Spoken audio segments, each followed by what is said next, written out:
Come on, let's go. LinkedIn. There it is. LinkedIn is up and YouTube is up. Oh, and I'm talking to myself. Again, welcome back. Justin R. Harris here. Back to the playlist. Business scenarios solved every single day. This one's unique.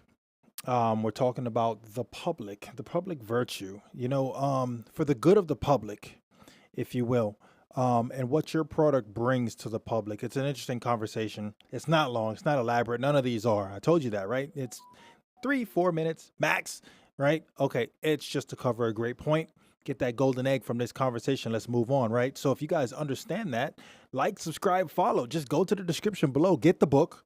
I told you guys get the book, right? I think I did a short on that that says get the book. But go get the book. The Daily Drucker. 366 days of just business amazingness, right? So for the good of the public, let's see, the greater good.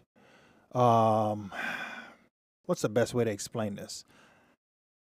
Sometimes the best way to unexplain it gets the point across, right? So if you wanted to learn how to be successful, figure out every reason on how to fail and do the opposite.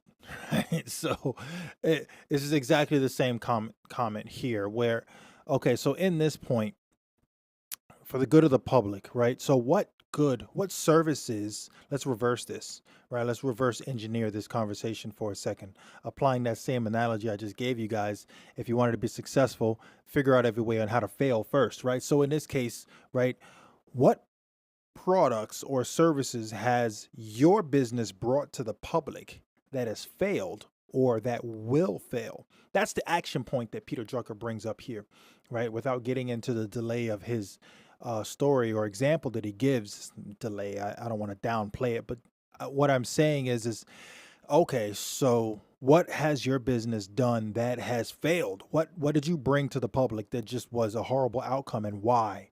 Right? So a lot of things you want to make sure is, for the obvious reason, is that management is key, right?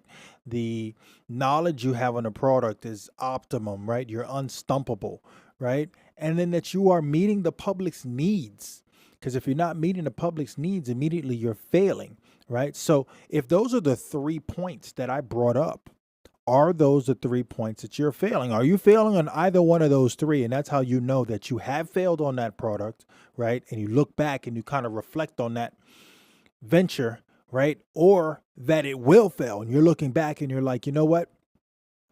We don't have all the skills in this, or this isn't something the public actually needs.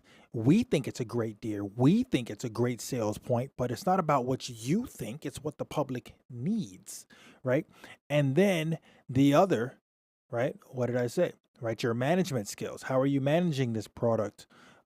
Employees, the services to get it out there to the public, and management just goes down another rabbit hole when it has to do with marketing and all that other great stuff, right? So those are your 3 things. Any one of those 3 directives fail, and your product is going to tank, right? Your service is going to tank. So take a look at those, add that to your questions that you ask yourself, and build on it. Let's move forward. Let's build, man. Let's make some money. It's the conversation, right? It's what we're here for. Thank you guys. See you next time. Bye.